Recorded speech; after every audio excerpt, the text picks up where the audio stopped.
Hay, nakakapagod talaga, ang daing ni Amara, isang dalaga sa edad na 25, habang iniunat ang kanyang pagod na katawan.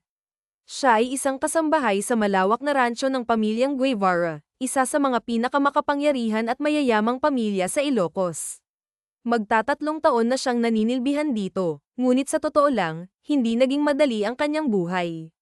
Lord, ang sakit na ng balakang ko. Kailan kaya matatapos ang delubyong ito sa buhay ko? Bulong niya habang pinipilit tapusin ang kanyang trabaho. Amara, sigaw ng kasamahan niyang si Lila mula sa terrace. Ang boses nito'y pamunit sa tahimik na hangin ng umaga habang siya'y abala sa pagsasampay. Bakit? Sagot niya nang may kaunting iritasyon. Hanap ka ni Master Sean, dagdag ni Lila, na tila may halong takot ang tono. Napaikot agad ang mata ni Amara. Ang marinig pa lang ang pangalan ng kanyang supladong amo ay sapat na para mag-init ang kanyang ulo. Si Master Sean, ang lalaking laging may reklamo at tila walang nakikitang tama sa lahat ng ginagawa niya. Oo na, tapusin ko lang to, sagot niya nang may halong inis. Tinapos niya ang huling piraso ng damit at dali-daling lumapit kay Lila. Ikaw na ang magdala nito sa laundry area, please, pakiusap niya habang iniaabot ang basket. Ang tagal mo, baka nag-aapoy na naman ang ilong niyan sa galit. Lagot ka talaga, pang-aasar ni May na biglang sumulpot mula sa likuran. Napailing si Amara at muling napaikot ang mga mata. Bakit ba kasi ako pa ang kinuha niyang exclusive maid kung parang wala naman siyang nakikitang tama sa mga ginagawa ko? Lahat na lang, may puna siya, reklamo niya habang pilit na pinipigilan ang sariling mainis ng husto. Ano ba kasi ang ginawa mong masama sa kanya? Bakit parang sayo lang siya laging galit? Sa amin, sobrang bait naman niya, tanong ni Lila na tila naguguluhan. Ewan ko, wala akong maalalang atraso sa kanya, promise, sagot ni Amara, sabay buntong hininga. O siya, alis na ako. Ipanalangin mo na lang na buhay pa akong bumalik mamaya. Kung hindi, baka humagulgol na lang ako sa sobrang frustration. Habang umaakyat si Amara sa hagdan ng mansyon, naramdaman niya ang bigat ng bawat hakbang. Ang bawat baitang ay tila may dalang tanong, hanggang kailan ko ba kakayanin ito? Ngunit bago niya katukin ang pinto ng kwarto ni Master Sean, huminga siya ng malalim, pilit na pinapalakas ang loob. Si Sean Guevara, ang bunsong anak ng mag-asawang Guevara, ay siyang natitirang naninirahan sa mansyon kasama ang kanyang mga magulang. Siya ang namamahala sa malawak na rancho ng kanilang pamilya sa Ilocos, isang responsibilidad na tila hindi niya lubos na pinahahalagahan. Samantalang ang kanyang nakatatandang kapatid na si Bradley ay nasa Maynila, abala sa pag-aasikaso ng kanilang negosyo kasama ang kanyang asawa, si Sofia, isang dating kasambahay sa rancho na naging matalik na kaibigan ni Amara. Ang kanilang pagkakaibigan ay nag-ugat sa mga panahong magkasama nilang tinatawid ang mga hamon ng pagiging kasambahay. Hay, sana kasing bait na lang ni Master Bradley si Sean, bulong ni Amara habang pinipilit pigilan ang pagtaas ng kanyang inis. Paano ba naman, si Sean ay kilalang suplado at tila siya lamang ang pinupuntirya ng masungit nitong ugali. Sa ibang kasambahay, maayos naman ang trato nito, ngunit sa kanya, hindi. Mula nang italaga siya bilang exclusive maid ni Sean, sunod-sunod ang mga utos nito, hindi pa basta-bastang utos, kundi mga gawaing nakakapagod at minsan ay walang kabuluhan. Kahit ang pinakamaliit na bagay, inuutos pa rin nito, dahilan upang madalas niyang maramdaman ang labis na pagkasuya. Sa kabila ng lahat ng ito, hindi niya magawang mag-resign. Ang trabahong ito ang tanging bumubuhay sa kanya, at wala siyang ibang pagpipilian kundi tiisin ang bawat araw na puno ng hirap at paakit. Master Sean, si Amara po ito, mahina ngunit malinaw na wika niya matapos kumatok sa pinto ng kwarto nito. Come in, sagot ng malalim na boses ni Sean mula sa loob. Huminga ng malalim si Amara bago pumasok. Bumungad sa kanya si Sean na nakaupo sa kama. Ang likod nito ay nakasandal sa headboard habang abala sa laptop na nakapatong sa kanyang mga hita. Ang malamig na aura nito ay tila nagbigay ng dagdag na bigat sa hangin sa kwarto. Buti na isipan mo pang puntahan ako dito, sarkastikong bungad nito, sabay angat ng tingin sa kanya. Ang mga mata nito ay malamig at puno ng pag-aalipusta. Pasensya na po. Naglaba at nagsampay pa kasi ako ng mga damit niyo, sagot ni Amara, ngunit bago pa niya matapos ang kanyang paliwanag, agad siyang pinutol ni Sean. Ipagtimpla mo ako ng kape, mariing utos nito. Tumango si Amara, pilit na pinipigilan ang sarili. Yun lang po ba? Maglinis ka rin dito sa kwarto ko, dagdag pa nito. Kakalinis ko lang po nito kanina, sagot niya nang may bahagyang pagtutol, ngunit tumigil siya nang makita si Sean na walang pakundangang pinagtatapon ang mga crumpled paper sa sahig. There, Lila lilinisin ka na ulit, anito na may halong panunuya. Napamaang si Amara, ramdam na ramdam niya ang pag-init ng kanyang mukha sa galit. Para itong bata kung umasta, ngunit wala siyang magawa kundi sundin ang utos nito. Ano pang hinihintay mo? Tanong ni Sean, ang tinig nito ay puno ng kawalang pasensya. Malamig na kape o mainit? Tanong niya, pilit na pinapakalma ang sarili kahit nagngingit-ngit na siya sa loob. Mainit, ang lamig-lamig ng panahon. Are you dumb? Sagot nito na tila isang kutsilyong tumarak sa kanyang dignidad. Kung maaari lang sakalin ni Amara si Sean sa mga oras na iyon, matagal na niyang ginawa.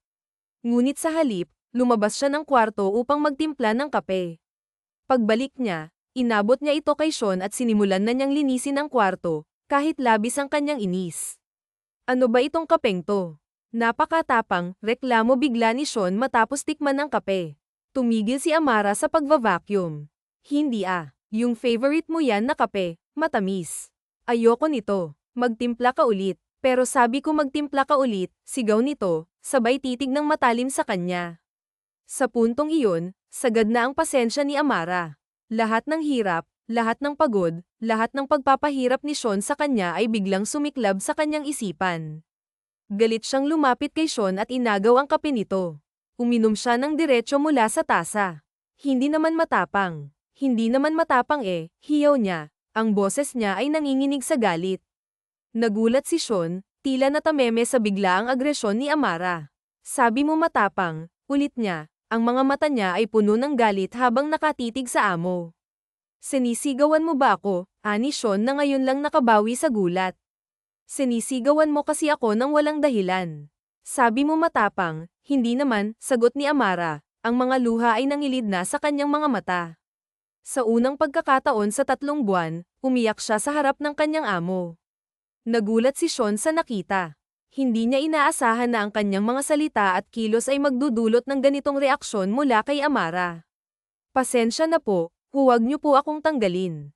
Magtitimpla na lang po ulit ako, sabi ni Amara, ngunit halata sa kanyang boses na hindi taos-puso ang paghingi ng paumanhin. Alam niyang kailangan niyang sabihin iyon, kahit labag sa kanyang damdamin, dahil takot siyang mawalan ng trabaho. Napansin niyang bahagyang bumuka ang labi ni Sean, tila may nais pang sabihin, ngunit tinalikuran na niya ito bago pa siya makapagsalita. Dahan-dahan siyang bumaba sa kusina, pilit na pinipigilan ang mga luhang gustong kumawala. Habang nagtitimpla ng kape, hindi niya napigil ang mapaluha. Ang bigat ng kanyang nararamdaman ay tila bumalat sa buong paligid, ngunit sinikap niyang magpatuloy. Naputol lamang ang kanyang pag-iyak nang pumasok si Minda, isa pang kasambahay. Viv, anong nangyari? Ayos ka lang ba? Tanong nito, halatang nag-aalala. Ayos lang, sagot ni Amara, pilit na ngumiti habang mabilis na pinapahid ang mga luha sa pisngi. Nako, sabi ko naman sa'yo, kung hindi mo na talaga kaya ang ginagawa sa'yo ni Master Sean, umalis ka na lang. May alam akong bahay na naghahanap din ng kasambahay. Pwede kitang irekomenda doon, alok ni Minda, puno ng malasakit. Salamat, Minda, pero hindi ko po kaya umalis dito. Mas mataas ang pasahod dito kaysa sa ibang bahay. Kailangan ko ang pera para sa ospital ng lolo ko. Oo nga pala, nasa ospital pa si lolo mo. Kaya mas lalo kang nahihirapan. Naputol ang sinabi ni Minda, halatang naaawa sa sitwasyon ni Amara. Hindi ako pwedeng umalis. Kakayanin ko pa naman. Kapag nakalabas na si lolo sa ospital, saka na lang ako aalis dito, sagot ni Amara, pilit na pinapalakas ang loob. Kung may pera lang ako, pahihiramin kita, kaso wala rin eh. Pasensya na, Viv, sabi ni Minda, halatang nahihiya. Huwag kang mag-alala, Minda. Hindi mo kailangang humingi ng pasensya. Alam kong pare-pareho tayong nangangailangan dito, sagot ni Amara, pilit na nagpapakita ng tapang. Hay nako, Viv, kaya labs na labs ka namin dito eh. Napaka-positibo mo pa rin kahit ang bigat ng pinagdadaanan mo, sabi ni Minda, pilit na binubuhay ang masayang atmosfera. Matapos magtimpla ng kape, muling umakyat si Amara sa kwarto ni Sean. Pagpasok niya, Naramdaman niya agad ang tensyon sa silid. Nakatingin sa kanya si Sean, ang mga mata nito ay tila nagmamasid sa bawat galaw niya. Narito na po ang kape, Master. Pasensya na po kanina, napasigaw ako. Pagod lang po ako, sabi ni Amara, pilit na mahinahon ang boses. Hindi makatingin si Sean sa kanya, halatang may nais ding sabihin ngunit pinipigilan ng kanyang pride. Alam niyang napasobra ang inasal niya, ngunit hindi niya magawang magpakumbaba. May ipag-uutos pa po ba kayo ngayon? Tapos na po akong maglinis, dagdag ni Amara, diretso ang tingin kay Sean. Sa unang pagkakataon, tumingin si Sean ng diretso kay Amara. Seryoso ang mukha ng dalaga, walang bakas ng ngiti. Hindi niya maintindihan kung bakit, ngunit naiirita siya sa ideya na hindi pa niya nakikitang ngumiti si Amara para sa kanya. Wala na, pero mamaya samahan mo ako sa barn, sabi ni Sean, mas mahinahon ang tono. Bakit po? Tanong ni Amara, bahagyang nagtataka. Natigilan si Sean, halatang nag-iisip ng dahilan. Kasi baka may ipautos ako. At, kailangan ba talagang may dahilan? Sagot nito, suplado ang tono. Lihim na napailing si Amara ngunit hindi na nagsalita pa. Sa isip niya, sekretarya naman po kayo, bakit hindi na lang siya ang utusan? Katulong lang naman ako dito, pero bakit pati trabaho ng sekretarya, ako pa ang gagawa? May sinasabi ka? Tanong ni Sean, malamig ang boses. Wala po, mabilis na sagot ni Amara bago lumabas ng kwarto. Pagsapit ng hapon, sinamahan nga niya si Sean sa barn. Habang naglalakad dito at abala sa pagche-check ng mga kabayo, tahimik lamang siyang nakasunod. Napansin niyang masayang kausap ni Sean ang mga tauhan, lalo na si Henry. Maayos na maayos po ang lagay ng mga kabayo, Master Sean. Si Venus nga po, masiglang masigla, sabi ni Henry. Tumango si Sean, ngunit biglang sumulyap kay Amara. Hindi niya alam kung bakit, ngunit tila may kakaibang nararamdaman siya tuwing nakikita ang dalaga. Amara, nandito ka pala, biglang bati ni Ethan, isa sa mga kababata ni Amara na nagtatrabaho rin sa rancho. Matangkad at payat si Ethan, kay Darren lang din niya. Oh, Ethan, kumusta? Masayang bati ni Amara, halatang natuwa sa muling pagkikita nila. Ang saya sa kanyang boses ay hindi nakaligtas kay Sean, na kanina'y may bahagyang ngiti habang kausap si Henry, ngunit ngayon ay biglang bumagsak ang ekspresyon ng mukha. Okay lang, Viv. Ang ganda-ganda mo na ngayon. Hindi na ikaw yung uhuging Amara na kilala ko dati, sabi ni Ethan, pabiro. Grabe ka naman sa uhugin, ha? Sagot ni Amara, sabay tawa. Amara, malamig na tawag ni Sean, gamit ang tunay niyang pangalan, na bihirang-bihira niyang gamitin. Yes, Master Sean, sagot ni Amara, agad na tumingin kay Sean. Anong ginagawa mo dyan? Halika dito, utos ni Sean, igting ang panga at matalim ang tingin kay Ethan. Biglang nanlaki ang mga mata ni Ethan, tila nahintakutan sa nangyari, ngunit hindi iyon napansin ni Amara.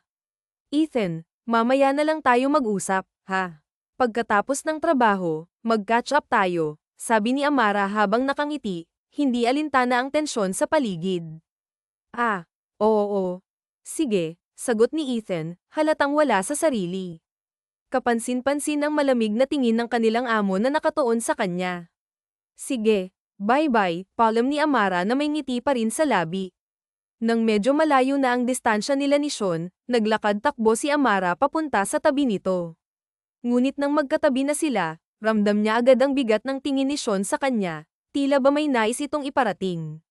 Bakit? Tanong ni Sean, halos hindi siya tinitingnan, at halatang pinipigilan ang galit. Hindi agad nakasagot si Amara, kaya't nagsalita ulit si Sean matapos silang iwan saglit ni Henry. Sino yun? Malamig na tanong nito. Sino po? Balik tanong ni Amara, nagtataka. Yung lalaking kausap mo. Boyfriend mo ba si Ethan? Tanong ni Sean, ang panga nito'y halatang nagigting. Nako, hindi mabilis na sagot ni Amara, sabay tawa. Kaibigan ko lang yun. Nakababata ko pa nga. Kaibigan, ulit ni Sean, ang tono'y puno ng pagdududa. Bakit siya lumapit sa'yo? Ngayon lang kasi kami ulit nagkita, paliwanag ni Amara, pilit na pinapakalma ang sarili. Oras ng trabaho ngayon, di ba? Pwedeng mamaya na kayong mag-usap, sabi ni Sean, ang boses nito'y suplado at malamig. Sorry, sagot ni Amara, sinabihan ko naman siya na mamaya na lang kami mag-usap pagkatapos ng trabaho. So, magkikita pa kayo mamaya pagkatapos ng trabaho, tanong muli ni Sean, at tila tumaas ang BP nito matapos itanong iyon. Oo, sagot ni Amara, diretso ang tono, kasi nga oras ng trabaho ngayon, so mamaya na lang. Hindi na sumagot si Sean. Umiwas ito ng tingin, ngunit halata ang iritasyon sa mukha nito. Huminga ito ng malalim, habang si Amara na may walang kamalay-malay sa nararamdaman ng amo. Pagkatapos ng trabaho, excited na naghanda si Amara para makipagkita kay Ethan. Napag-usapan nila kanina na magkikita sila sa labas ng mansion bandang alas 7 ng gabi.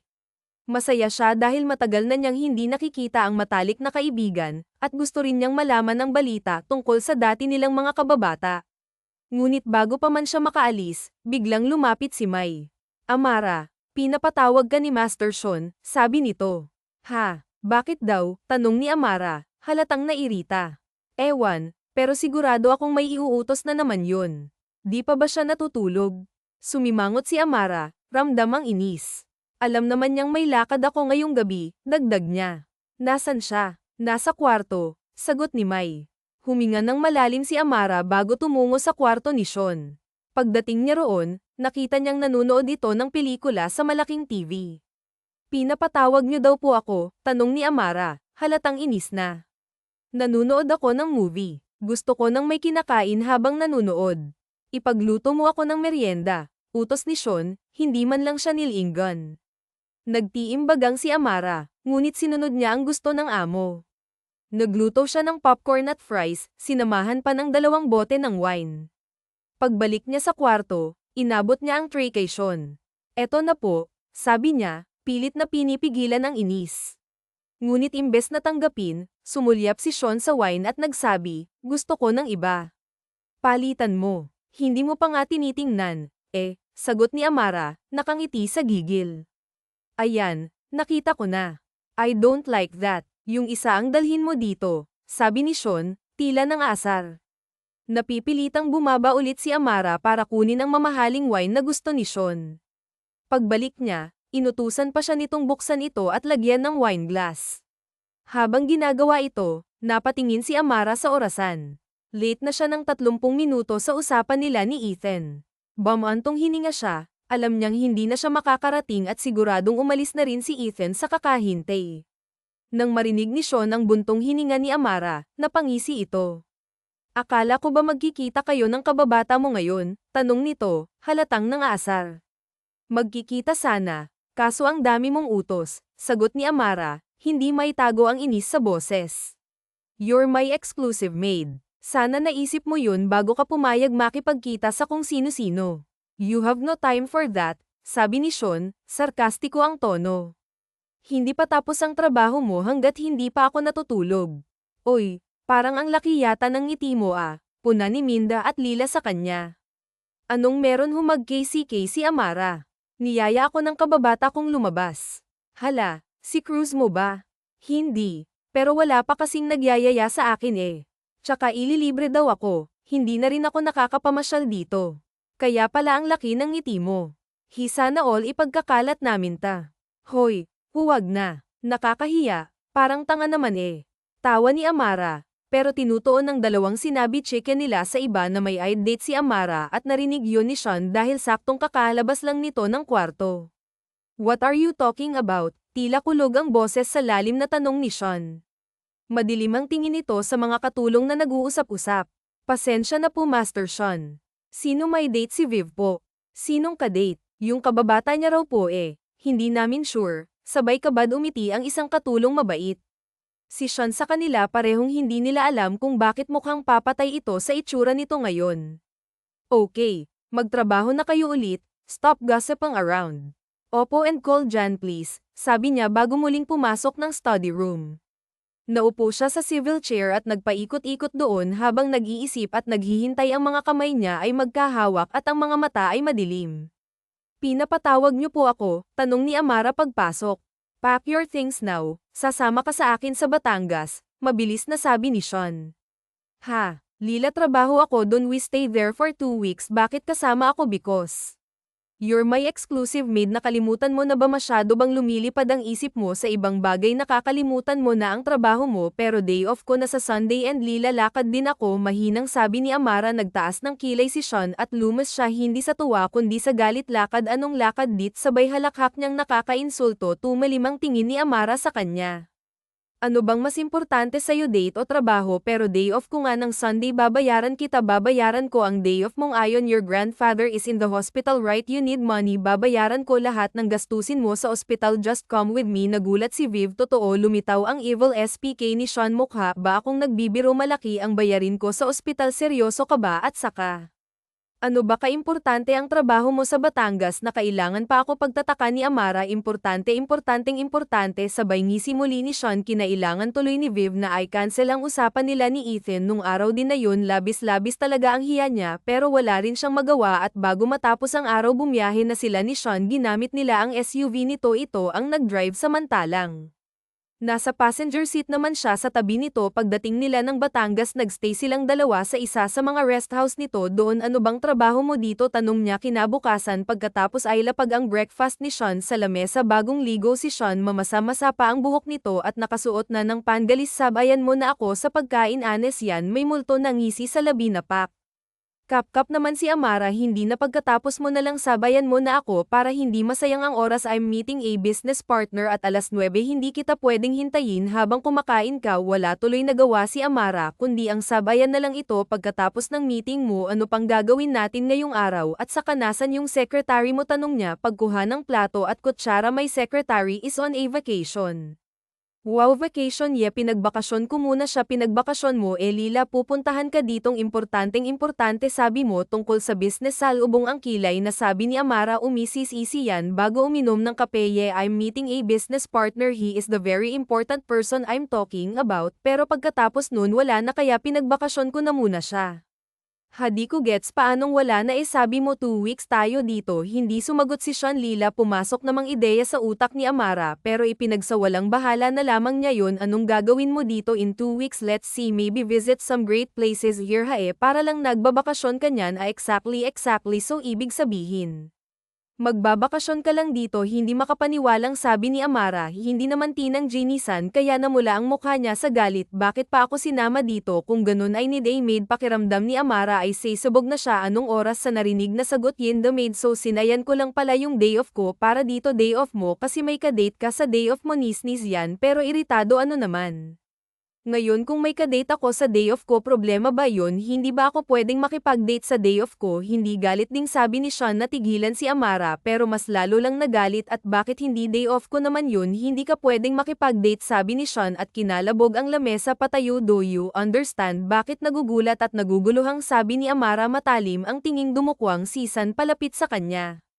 Kumalabog ng sobra ang dibdib niya sa kaba. Hindi niya alam kung bakit habang pilit na nilalabanan ng titig ng binata kasi hindi pwede mariing sabi ni Sean bago nag-walkout dahil sa pagtatalo nila. Akala ni Amara hindi na siya isasama pa ng amo sa lakad nito ngayon pero isinama pa rin siya nito. Nakipagkita nga ito sa isang matandang lalaking business partner at pagkatapos nun akala niya uuwi na sila. Saan tayo pupunta? Medyo tahimik niyang tanong na makitang matagal na silang nakasakay pa rin sa kotse kahit malapit lang naman yung rest house, hindi pa rin kasi sila okay. Malamig ang treto sa kanya ni Sean. Iniisip nga ni Amara kung dapat ba siyang mag-sorry, pero bakit siya magsosorry? Lila, nagawa ba siyang mali? Wala naman oy, tunog na Nuno, yun na tawag niya. Uminit ang pisngi niya nang mapagtanto yun. Master Sean, tawag niya ulit. Tsaka lang siya nito nilingan habang nagdadrive. Malamig pa rin ang tingin. Call me Sean kapag tayong dalawa lang, malamig pa rin sabi nito.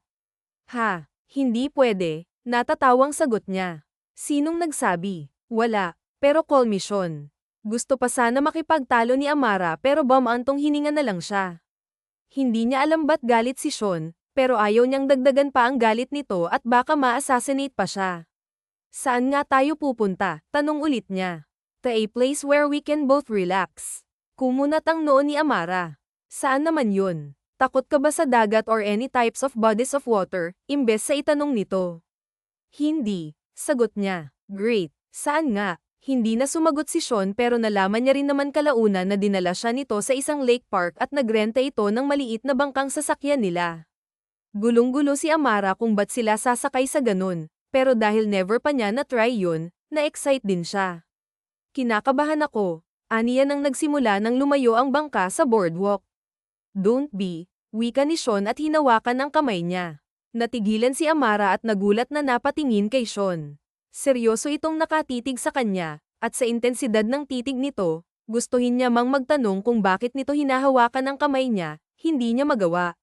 SH*T. Para kaming magjowa nito. Naloloko na sa kaloob-looban na, wika ni Amara sa utak niya. Sobrang lakas ng tibok ng puso niya. Imbes sa tubig at paligid siya tumingin, sa isip niya ay nasa kamay ng amo na nakahawak sa kanya ngayon. Here, inabutan siya ni Sean ng isang burger gamit ang isang kamay nito, at ang isa di pa rin tinatanggal sa kamay niya. Thanks, sabi niya kaya lang paano niya kakainin ang burger kung nakahawak sa kamay niya si Sean. Nang mapansin yun ng binata, parang napapaso nitong inalis ang kamay niya sa kanya at umiwas ng tingin. Napalunok si Amara at pinamulahan bago nagsimulang kumain. Ilang segundo silang tahimik bago nagbukas ng topic si Sean. Do you like him? Tanong nito. Sino? Litong tanong ni Amara pabalik. Umigting ang panga ni Sean. Yung kadati mo sana sa linggo. Gusto mo ba siya? Bakit hindi ka makasagot? Bawal ba? Pagsusuplado na naman ni Sean. Hindi sa bawal. I mean, sagutin mo na lang. Do you like him or not? Akala ko ba ang kapatid kong gusto mo? Nanlalaki ang mga mata ni Amara sa narinig. Paano mo nalaman na gusto ko yung kuya mo? Everyone knows, nag-iwas ng tingin si Sean. So hanggang ngayon si kuya pa rin ang gusto mo. Bakit ka makikipag-date sa kababata mo kung si Kuya Bradley ang gusto mo? Napakurap-kurap si Amara, saglit na nalito sa kung anong dapat sagutin muna.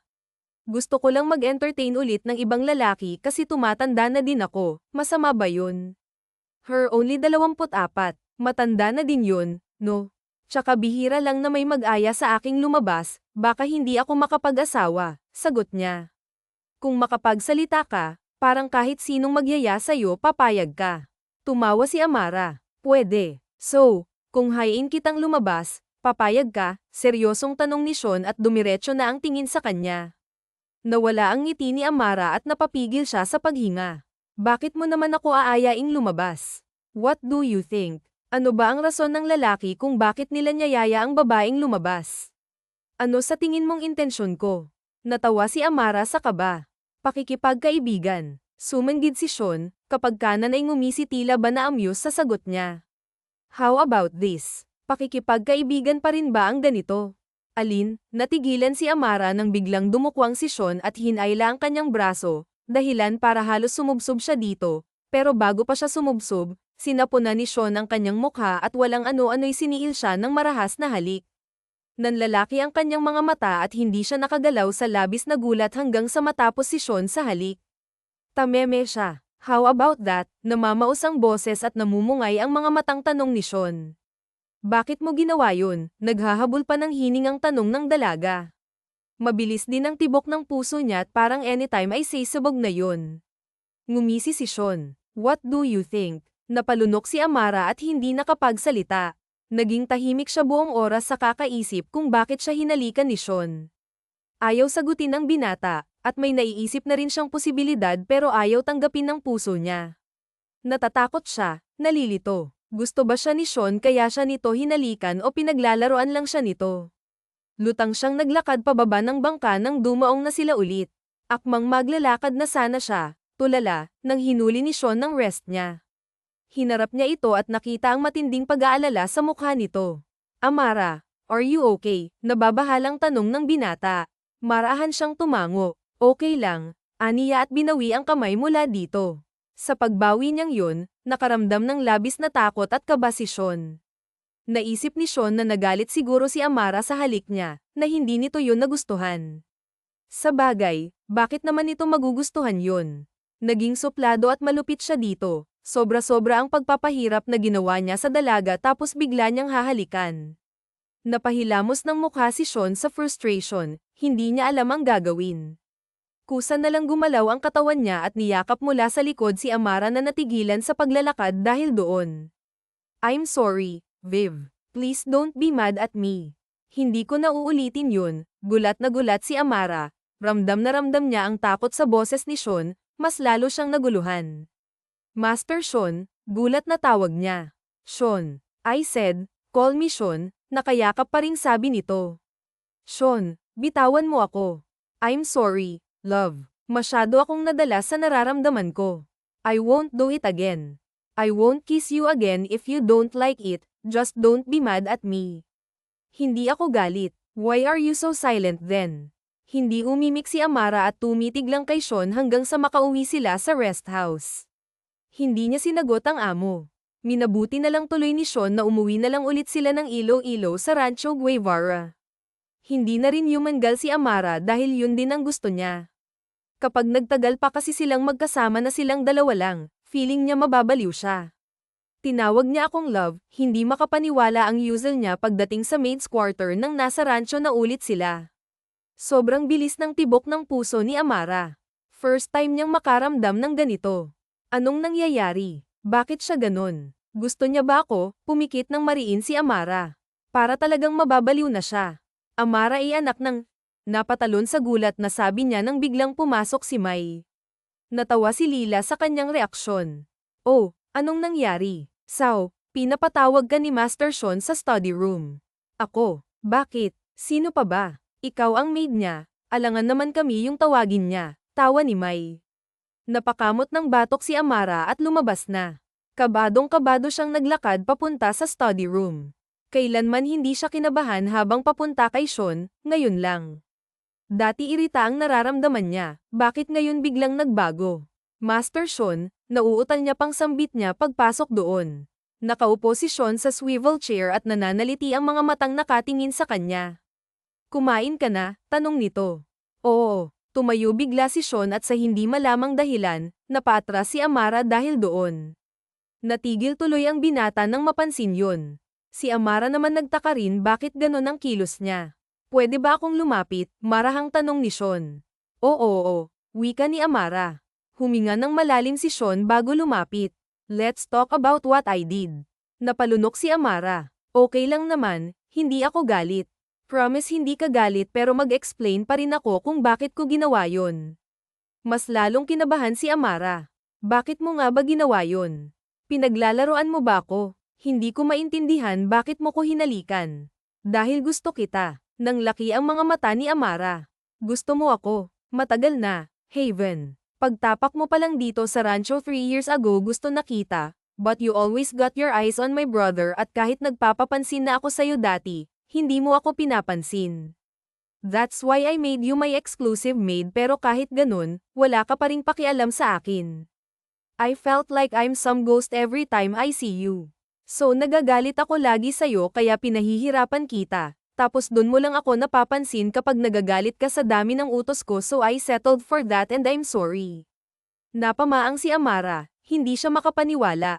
Akala ko pag alis ni kuya dito mapapansin mo na ako pero hindi pa rin pala dumagdag pa yang kababata mo. I feel threatened. Pakiramdam ko wala na talaga akong pag-asa kung hindi ako kikilos ng maayos and the kiss na dala ako sa pagkasabik sa'yo. I'm so sorry. Okay lang tulalang sagot ni Amara. Are you okay? Oo gulat lang. I mean alam kong nagkagusto si Master Bradley kay Sofia pero ikaw sa akin parang imposible ako talaga. Umigting ang panganisyon. Please don't mention my brother here. Hindi pa rin nawawala ang matinding selos ko sa kanya. Naalala bigla ni Amara ang sinabi nito kanina. 3 years. Totoo ba? Ganon katagal? Yes. Pumungay ang mga mata ni Sean. Akmang magsasalita ulit si Amara nang may kumatok at biglang pumasok. Napasinghap si Amara, Master Bradley. Natigilan si Bradley na makita ang ayos nila.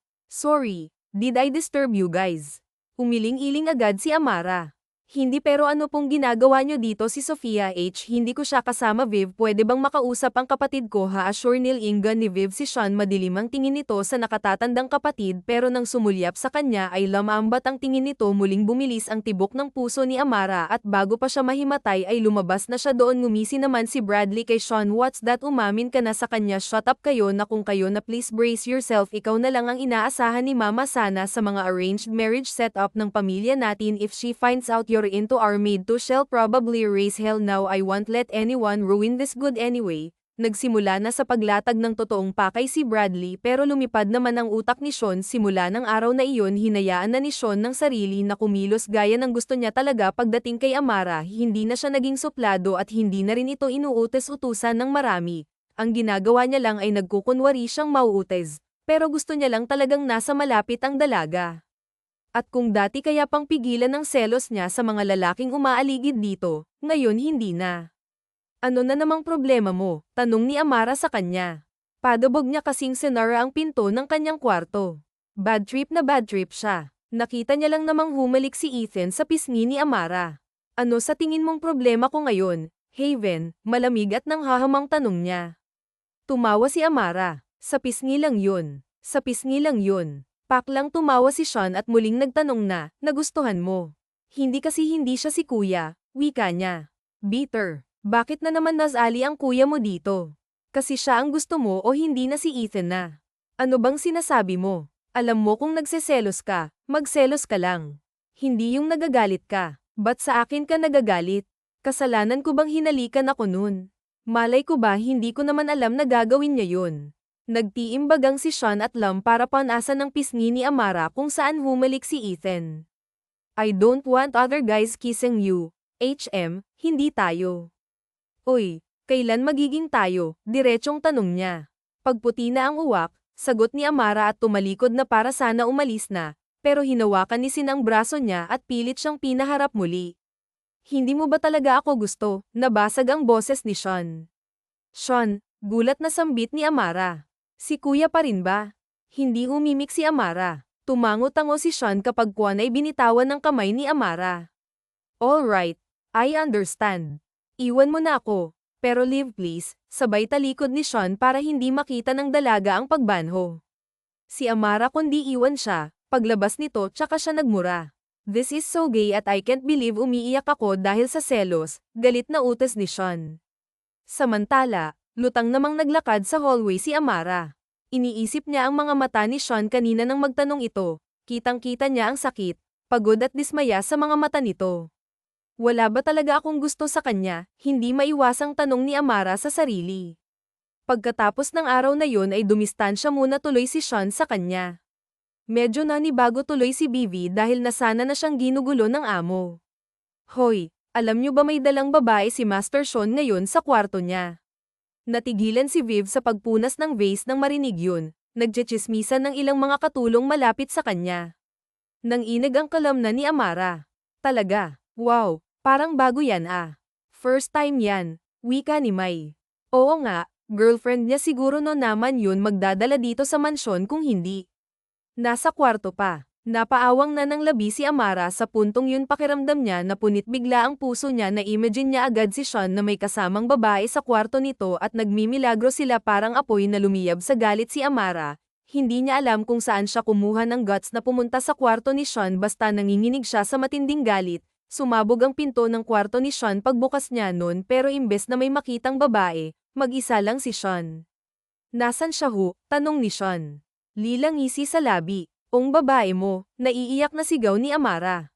Walang babae dito sinungalin ka narinig ko si Nalila na pinag-uusapan na may dala kang babaeng dinala dito sa mismong kwarto mo pa akala ko ba ako yung gusto mo sinungalin ka tuluyan nang bumuhos ang mga luha ni Amara. Ba't ka umiiyak? Seryoso ng tanong ni Sean Lam sa kanya at sinubukang hawakan ng kanyang siko upang aluhin siya ngunit hinawi niya lamang yun. Huwag mo akong hawakan sinungalin ka ba't ka umiiyak ba't ka galit tell me mo ako gusto right pero bakit ka umiiyak ngayon thinking I'm with a woman here hindi ko alam pero sinungaling ka pa rin you like me, sabi ni Sean. Mas lalong nagalit si Amara. Nasaan na nga ang babae mo? Anong gagawin mo susugurin mo siya tawa ni Sean just admit it you like me so kung gusto kita may silbi pa ba ngayon sinungalin ka traidor. Anong tinidor ko walang babae dito hindi totoong sinabi ng mga katulong Lila Multo sa labing sabi ni Sean natutuwa sa pagseselos ng dalaga stop crying baby.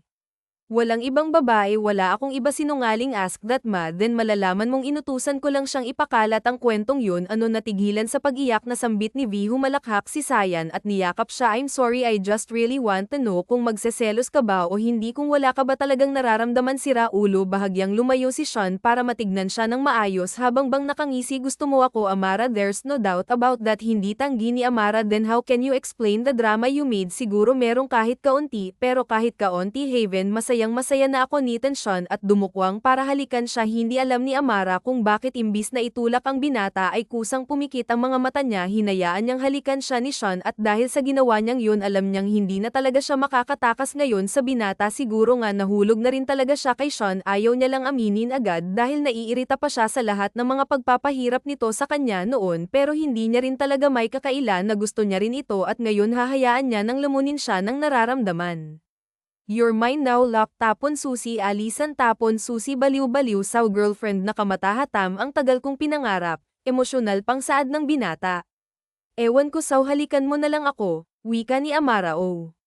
Tumawa si Sean Adka na agad sali ko. Uminit ang pisngi ni Amara. Hindi siya makapaniwalang kanina lang ay galit na galit siya, ngayon sobrang saya ng puso niya. Girlfriend siya ni Sean, gaano siya kamahal ng Diyos para bigyan siya ng lalaki hindi niya naman hiniling.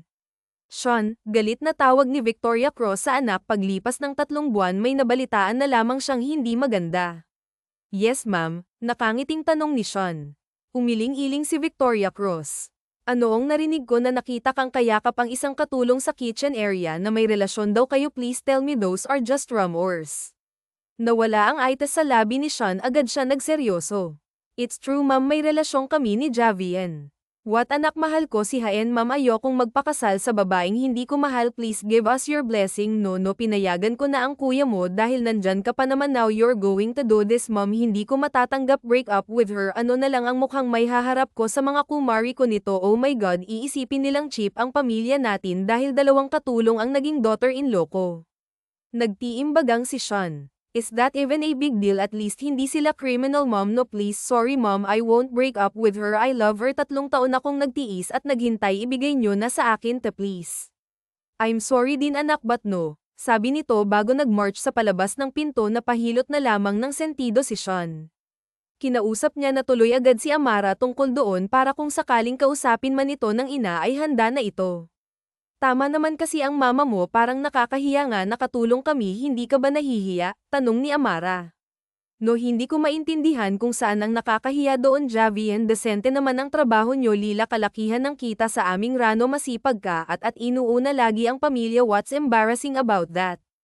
Kinagat ni Amara ang pang-iibang labi at niyakap si Sean. Mahal mo kasi ako kaya ganyan ka magsalita. Kung hindi mo ako gusto, malamang katulad ka rin mag-isip ng mama mo. Is that what you think? Sumimangot si Sean. Tumawa si Amara. Oo, bamantong hininga si Sean. Basta kapag kinausap ka ni mama, huwag kang papayag na makipaghiwalay sa akin. Ganun nga ang nangyari. Hindi natapos ang araw na hindi nakipagkita si Victoria Cross kay Amara. Kabadong-kabado si Amara. Napaka-strict ng vibes ng ginang at masama pa ang tingin sa kanya. Ramdam na ramdam niya ang galit nito nang maupo ito sa harap niya. Nasa veranda sila.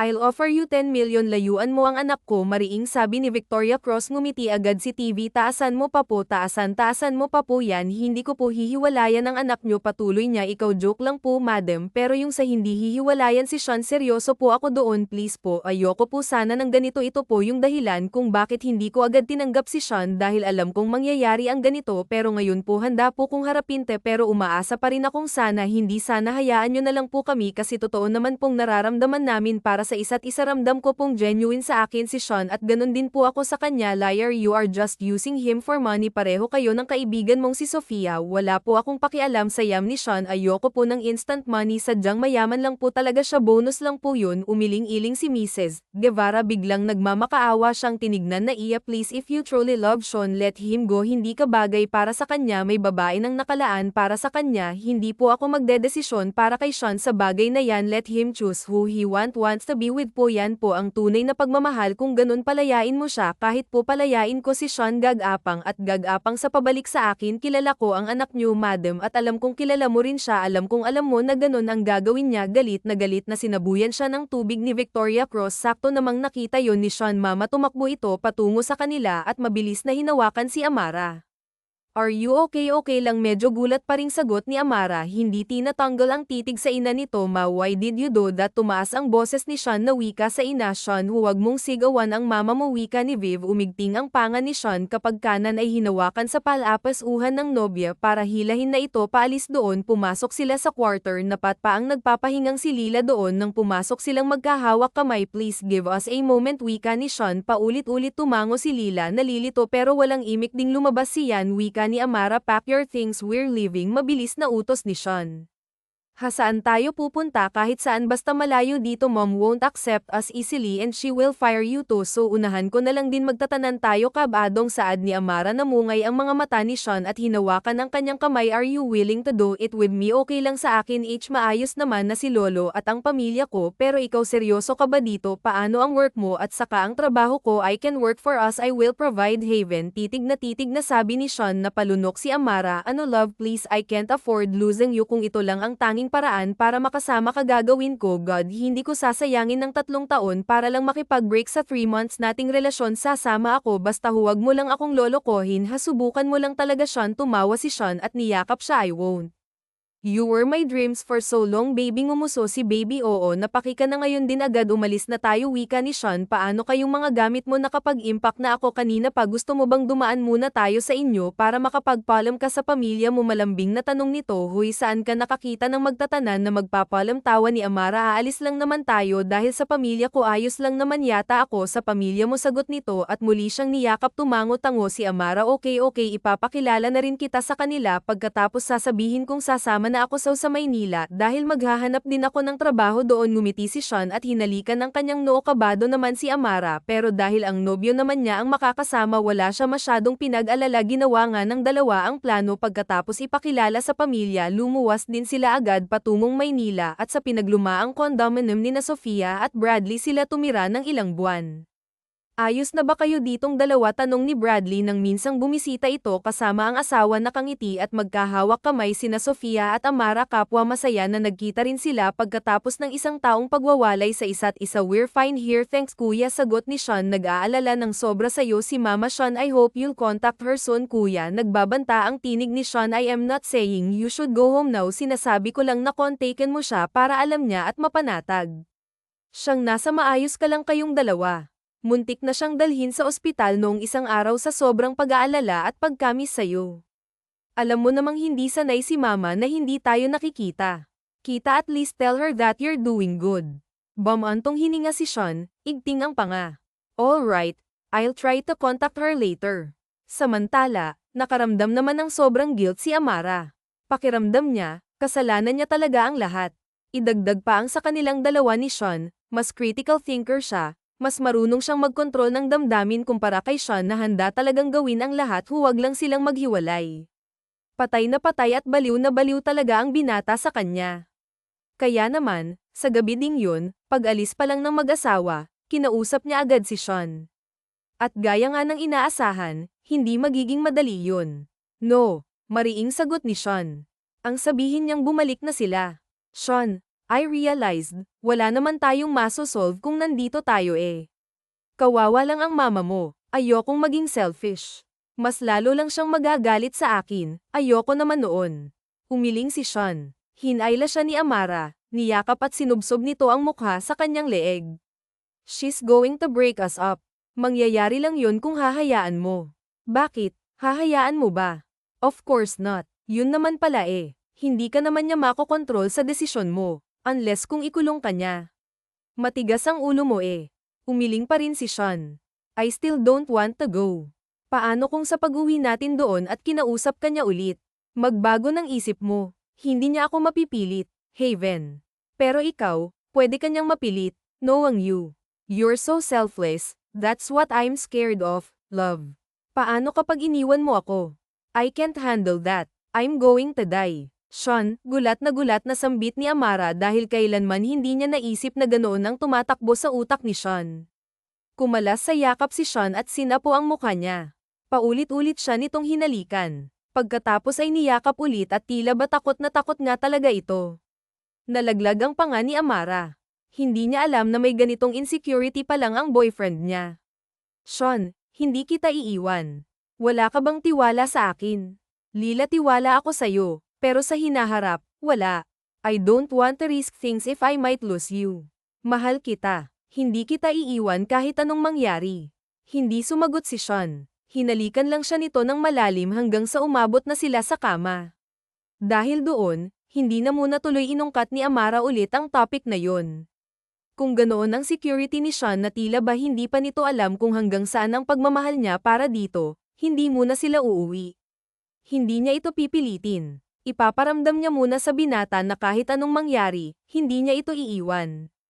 Ang plano ni Amara, pagkatapos lang ng 2 buwan, tsaka ulit kakausapin si Sean tungkol doon. Ngunit isang hindi inaasahang blessing ang dumating sa kanila, dahilan para modlat na naman yon. Ano? How is the result? Excited na tanong ni Sean. Positive, ani Amara sabay lahad kay Sean ng 3 pregnancy test kit na parehong may 2 pulang guhit.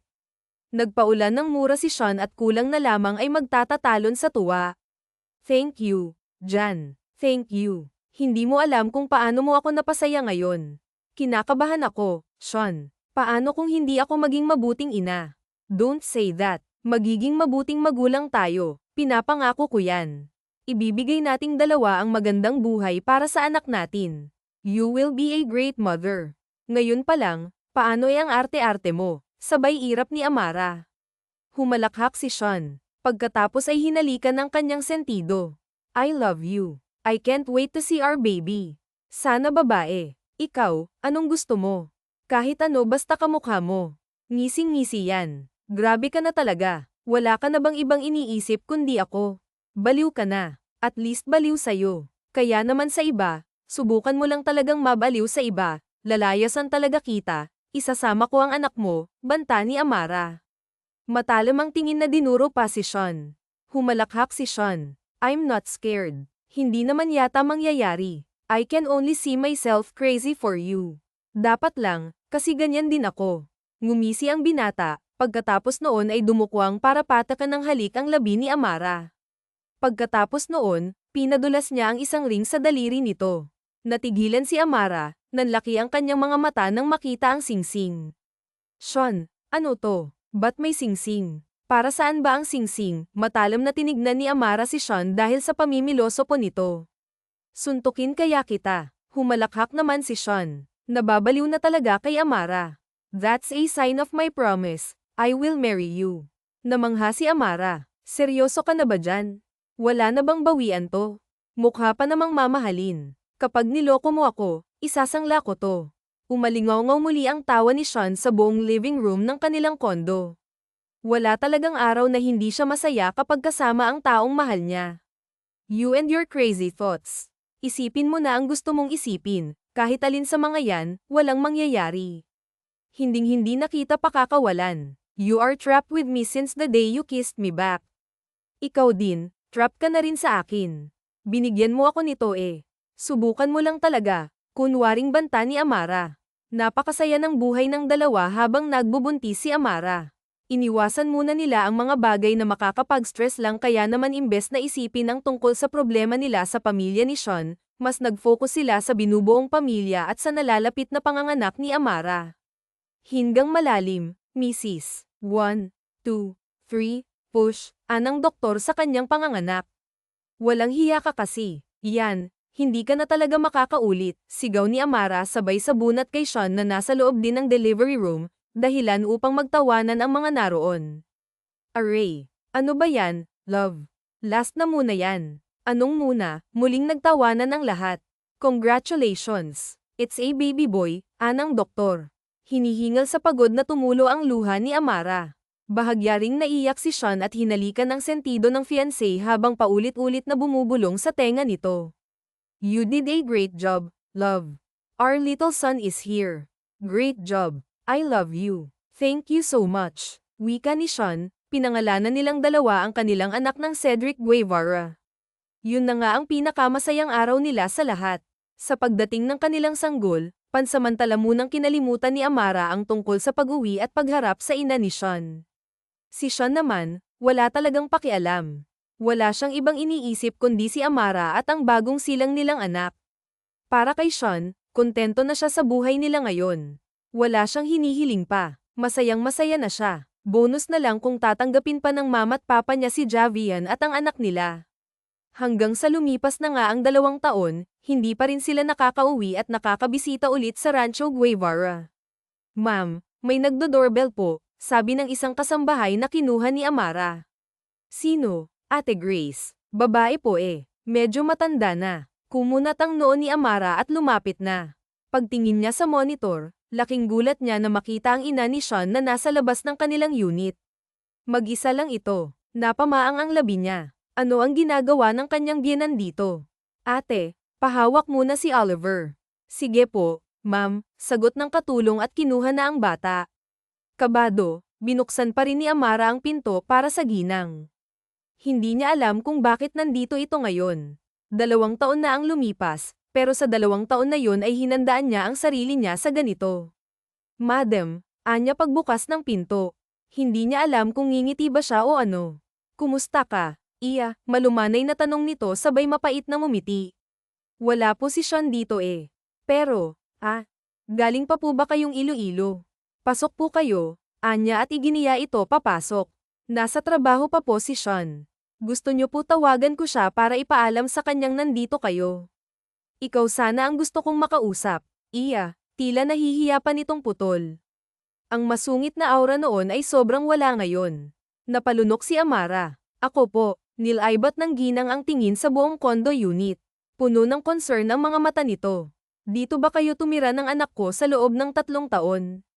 Opo, kumusta kayo ni Sean? Maayos ba siya? Tumawag siya minsan, pero gusto ko pa ring malaman kung maayos ba talaga siya dito. Iya, sabi nito.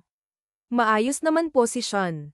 Ginagawa niya po lahat para sa amin ni baby. Mabuti po siyang ama sa anak namin. Napatingin sa kanya ang ginang. Ang anak niyo? Nasaan? Balita ko, lalaki daw. Iya. Is he healthy? Ramdam na ramdam ni Amara ang pagkasabik ng ginang, pero tila pinipigilan nito ang sarili. Nanikip ang dibdib niya dahil doon. Nasa kwarto po si Oliver at opo, malusog naman po siya, sagot niya. Malungkot itong pumiti. Sana makauwi na kayo sa Iloilo. Gusto rin makita ni Alan ang kanyang apo, kahit bumisita lang kayo. Iya. Masaya na kami. Sasabihan ko po si Sean. Siya po kasi ang may ayaw eh. Nasa Iloilo din po yung pamilya ko at 3 taon na din pong hindi ko sila nakakasama. Kaya gusto ko rin po talagang umuwi, si Sean lang talaga. Tumango-tango si Victoria Cross at tila medyo nailang na naman. Actually, iya, pumunta talaga ako dito para humingi ng tawad sa ginawa ko noon.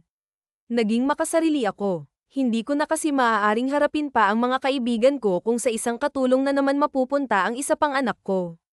Mataas ang tingin ng lahat sa aming pamilya. At balibalik ta rin man ang mundo. Magkaibang-magkaiba naman talaga ang mundo ng ginagalawan nyo ng anak ko. Alam ko po yun. Sa 3 taon naming pagsasama ni Sean, ramdam ko pong may mga bagay siyang nakasanayan na hindi ko yata makakasanayan talaga. Pero kahit ganun po, nagsisikap kami pareho na hindi maramdamang hindi kami pwede. Mahal na mahal ko po ang anak nyo at ganun din po siya sa akin. Mapait ulit ngumiti si Mrs. Guevara at tumango. I know. Hindi kami iiwan ng anak ko kung hindi kanya mahal. Kaya nagsisisi na talaga ako. Iya. Sana mapatawad mo ako. Sana bumalik na kayo sa rancho. Hindi naman po ako nagtanim ng galit sa inyo, madam. Naiintindihan ko rin po kasi kung bakit ayaw nyo sa akin noon. Yun. Iya. It doesn't matter to me now. Sophia told me things about you. She told me you're kind and you do everything to make my son happy. Ayos na sa akin yun. Basta masaya ang anak ko. Pumiti si Amara. Sa wakas ay naging ayos na rin sila ng kanyang magiging biyenan. Nawala na ang bigat sa puso niya at ngayon siguradong mas magiging masaya na ang kanilang pamilya. Pagdating ni Sean mula sa trabaho ng araw ding yun, ay ibinalita ni Amara ang tungkol sa pagbisita ng ina nito. Ikinwento niya rin ang paghingi nito ng sorry at ang pakiusap nitong umuwi na sila ng Iloilo. Ikaw ang bahala, mahal ko. If you don't really want, we don't have to go, masuyong sabi ni Sean sabay hawi sa takas na buhok ni Amara. Kumiti si Amara. Gusto ko. Miss ko na sina lolo at mga kapatid ko at mas gusto ko rin talagang sa Iloilo tumira kesa dito. Mas payapa doon at komportable, tsaka ikaw, alam kong okay na rin yung parents mo. Alright, Ngiti ni Sean at hinalikan ang likod ng palad ni Amara. Doon na rin tayo magpakasal. Mas lumawak ang iti ni Amara at tumango-tango. Sabado noon at umuwi na nga sila sa Iloilo. Tuwang-tuwa ang matandang mag-asawang Guevara lalo na't saktong naroon din sa rancho at nagbabakasyon sina Bradley at Sofia kasama rin ang anak nito. Mom, Dad, this is Hendrix, pagpapakilala ni Sean sa anak sa mga magulang. Good morning, Lolo, Lola, bati ni Hendrix sa maliit na boses. Nako, ang gwapo-gwapo, tuwang-tuwang sabi ni Victoria Cruz at kinarga si Hendrix. Mana sa akin, biro ni Senior Allen kina Sean. Sino bang mas matanda, si Hendrix or si Emma? Binalingan ni Victoria Cruz si Bradley na karga rin ang 2 taong gulang nilang anak na babae. Mas matanda ng ilang araw si Hendrix, Maria. Nako, naunahan pa kayo. Hindi bale, unahan nyo na lang sa ikalawang anak ha, panunuksong sabi ni Sofia kay Sofia. E kailan naman kayo magpapakasal na dalawa? Tanong ni Senior Allen, 5 months from now pa. Magsisimula na din kaming mag-prepare, sagot ni Sean at pinagapang ang braso sa bewang ni Amara. Nag-init ang pisngi ni Amara. Kit niya ang isisi sa kanya ng kaibigang si Sofia. Saglit tuloy siyang napaisip. Hanggang ngayon ay hindi pa rin siya makapaniwalang binahan siya ni Sean kahit isa lamang siyang hamak na katulong kumpara kay Sofia. Walang-wala siya. Kaya naiintindihan niya na nagkagusto si Brad sa kanyang kaibigan. Pero siya, hanggang ngayon iniisip niya pa rin kung ano ang magandang niya para biyayaan siya ng katulad ni Sean. Pero importante pa ba yun? Ang mahalaga, sinuwerte siya. Hindi man naging maganda ang mga taong wala pa sa buhay niya si Sean, nang dumating naman ito'y parang napawi naman lahat ng hirap na dinanas niya. Hello, testing, ni Sean sa microphone na hawak. Ito na ang araw ng kanilang kasal. Nasa loob sila ng simbahan at magpapalitan silang dalawa ng vow sa isa't isa. Sobrang gwapo ni Sean sa suot nitong barong Tagalog at napakaganda rin ni Amara sa suot niyang wedding dress. Hello, testing ulit, ni Sean kaya nagtawanan na ang lahat ng imbitado. To my beautiful girlfriend who turned to be my fiancé, soon to be my wife, and is also my former exclusive maid, alis ngumiti si Amara hindi pa man nangingilid na ang kanyang luha. I love you and I want to thank you for choosing me despite all the hardships and heartaches we encountered together. Pwede mo naman akong iwan at ipagpalit sa iba dahil sobrang naging complicated ng relasyon natin, pero hindi mo ginawa yon.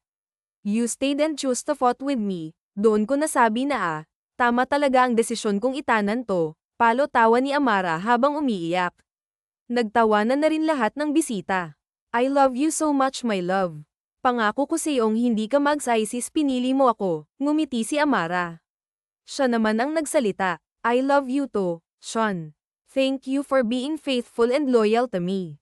Sa halos 4 na taong relasyon natin, never mo pinaramdam sa akin na dapat mag-worry ako na baka maghanap ka ng iba. Hindi ko kailanman naramdaman yun. Kaya sobrang grateful ako. Nabasag ang boses ni Amara. Mahal na mahal kita, Sean. Hindi rin ako nagsisisi na pinili kita. Napakabuti mong ama sa anak natin. Sobrang swerte ko sa'yo. Maswerte din ako sa'yo, habol ni Sean. Puro tawanan at iyakan ang naganap sa kasal nilang dalawa. Pagkatapos ng wedding vows ay nagpalitan na sila ng singsing hanggang sa in-announce na ng pare na naganap na silang mag-asawa. You may now kiss the bride, sigaw ng pari. Ngumisi sa isa't isa ang dalawa habang inaangat ni Sean ng belo ni Amara at last. You're mine, bulong ni Sean bago siya siniil ng halik. Pumikit si Amara at sinalubong ang halik ng asawa. Hindi pa rin siya makapaniwala. Parang panaginip pa rin ang lahat ngunit totoo ito. Totoong asawa niya na ang dati niyang amo, ang lalaking ginawa siyang exclusive man na may lihim palang pagtingin sa kanya wakas.